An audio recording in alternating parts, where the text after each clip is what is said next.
Welcome to episode 6. This is Ty's Wrestling World. It is time for my Night of Champions 2014 review. Here to do this with me is Sadistic Colt.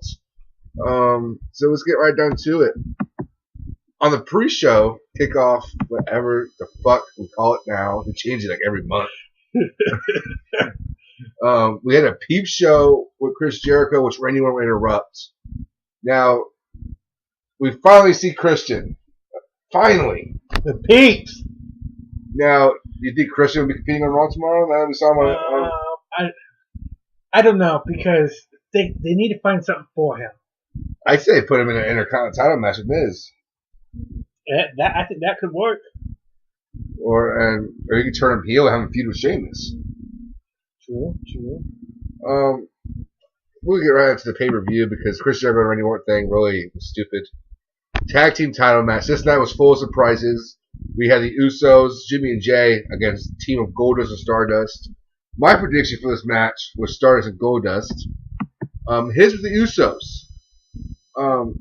Before we get into the results of the match, tell me why you picked the Usos. Usos is my favorite tag team that's on the main roster right now. Mm-hmm. Mine too. I thought they was going to keep it until the Ascension got called up. But obviously, I was wrong on this one. I picked Stardust and Goldust because they recently turned heel about 3 weeks ago on the Usos. Good heel turn, matter of fact. Really good heel turn. And I just felt that it was time for the Usos to drop the belts. I just felt that WWE was going to go with the Rhodes brothers and it was just going to be a heel champion. I still see maybe you have the Usos win it back or you just have the Ascension come in and just destroy the Rhodes brothers. Stardust and Goldust win via roll-up and win the tag team titles. I rated this match 3 stars. I thought it was a great opener. It really got the crowd into it. What would you rate this match? I give it about 3.5. It was the Usos always make every match exciting on the end. Stardust and Goldust are great performers as well. Yes. So I thought it was a good match opener. Okay. Our next match of the night was personally one of my favorite matches of the night. It was tied with the match of the night. It was Sheamus versus Cesaro. We both picked Sheamus. Yes. Sheamus will end up winning with a bro kick and retains the U.S. title. I give this match a rate of 3.5 stars. One of the matches of the night. How about you? I'm going to agree with you on that one. It was a great match. Sheamus and Cesaro never disappoint. Never. I picked Sheamus to win, but I really wanted Cesaro to win it. Same here. I wanted Cesaro to win it too, but I just didn't feel they were going to have Sheamus drop it. Next match was the Intercontinental title match. The Miz with Damian Sandow versus Dolph Ziggler, who was a champion versus R-Truth. We both picked Ziggler, and we both were wrong. The Miz wins via a roll-up and wins the Intercontinental title. Now, this match was very mediocre. It was very average to me. I gave it a 2.5 stars. I just don't see the point of giving Miz back the Intercontinental title after he just lost at SummerSlam. That makes no sense to me. I give it about 2 stars. Although I think Ziggler is the most talented person in WWE. Miz just doesn't help. I think the only side I see them giving the title back is that Bad News Barrett's coming back earlier than expected. And I don't see that happening because Bad News ain't coming back until at least December. That's the only way I see them getting the title back to Miz, just to have him lose to Bad News Barrett. Because my prediction has been this. When Bad News Barrett got injured, I predicted when he came back, he would win the Intercontinental title. Next segment, we had Seth Rollins coming out. For those who don't know, Roman Reigns underwent surgery yesterday and was not cleared to compete for Night of Champions. WWE says he'll be out for a couple of months, but I think he'll be back probably around the time after Hell in a Cell, which is in 5 weeks. I see him only being gone for a month and a half, maybe 2, but they're saying 3 to 4. I don't think he'll be gone that long. He would make the ref count. Seth Rollins wins by forfeit. They did this whole thing where Seth Rollins has beaten both members of the Shield, Dean Ambrose and Roman Reigns. Then he would challenge any member of the locker room to come out. And who shows up? Dean Ambrose. It beats the hell out of Seth Rollins. The security pulls him apart. It puts him in handcuffs. What did you feel of this segment? You think it was right for Dean Ambrose to show up here and not on Raw tomorrow night? It was right for tonight. It was. I think it helped make the pay-per-view what it was. It did because they had to put a spot somewhere because Reigns wasn't on the card. Because to me, that's why I watch the pay-per-view. It's because of Roman Reigns. And I'm a big Dean Ambrose fan. I've liked Dean Ambrose since I saw him in CZW in the Indies. I've watched him almost everywhere he went. I've been a big supporter of Dean Ambrose, and I knew he was returning tomorrow night. I think the only reason why they had him return tonight is because Roman Reigns wasn't there. He was injured. That's correct. I think that was their backup plan, Dean Ambrose. But I can see where it goes for him. I could see Dean Ambrose probably having one more match with Seth Rollins, or Dean Ambrose feuding with someone else in the Authority, like Kane or something. And here's the low to tonight's match. Mark Henry versus Rusev. We both picked Rusev, and Rusev will win with the accolade. This was one of the most boring matches I have seen in the past year. This match was just plain boring. It was shit to me.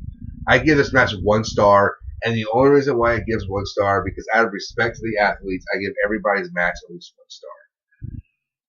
I'm going to agree with you because it wasn't interesting at all. I was so bored. I was bored. I was playing with my phone. Next match of the night was another one of the key matches of the night. Randy Orton versus Chris Jericho.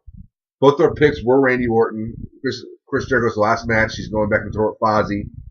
Randy Orton would hit a midair RKO on Chris Jericho. I rated this match 3.5 stars. This match was a lot better than I anticipated. I thought it was going to be boring. I didn't think they would have good chemistry, but they had really good chemistry. It wasn't too bad. The ending was a little sloppy. Jericho seemed like he slipped on the top rope when he jumped. And it doesn't help when he was sitting up there for a good 2 minutes. Yeah, he was sitting there for like 2 minutes right after Randy Orton turned around. But I gave it 3.5 stars. How about you? I'll give it a 3. It was a really good match. Our next match was for the Divas title. Paige defending against AJ Lee and Nikki Bella. I picked Nikki Bella. He picked Paige. But we were both wrong. Yes. Again, AJ Lee wins via the Black Widow and Paige and wins the Divas title. I rate this match 3 star. One of the best triple threat women's matches we've seen in a long, long time. Yeah, especially just women's match, period. NXT is known for having good women's matches. WWE's not really. I mean, AJ and Paige have been the other Divas division. Yep. Nikki Bella, I thought she kind of impressed me today. She did pretty good. She did. I thought she had the win there for the longest time when she... We had the backbreaker on AJ. Yeah. I thought it was over. But I rated 3 stars. How about you? I give it a 3. It was a good match. Next, the main event. This is going to be fun to talk about. Brock Lesnar defending his WWE World Heavyweight title against John Cena. We both picked Brock. Yes. But we were both wrong. Yes, we was. John Cena wins by DQ after the fourth attitude adjustment. He had him beat. Rollins came in, hit him with the briefcase. Before we get into talk about this match, let's talk what happened. Rollins hit the curb stop on Lesnar. He was cashing in. You're right. Cena stopped it. Now, okay, let me ask you a question.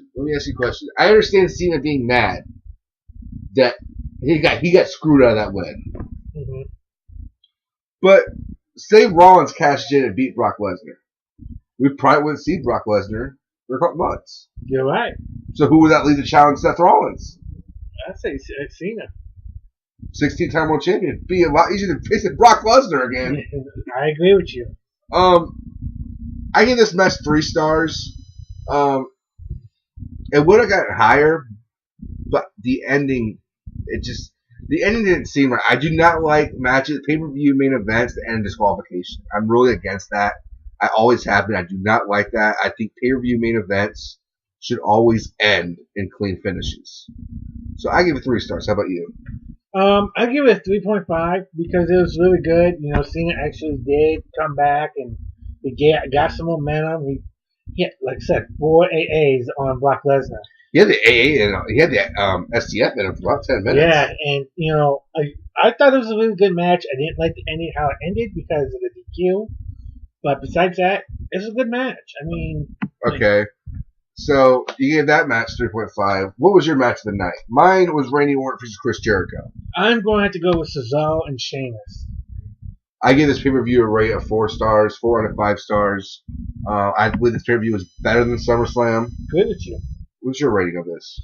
I'll give it a 4 stars. It was not too bad. I mean, it was good, better than other pay-per-views than this year, but it was better than SummerSlam. I'll give you that.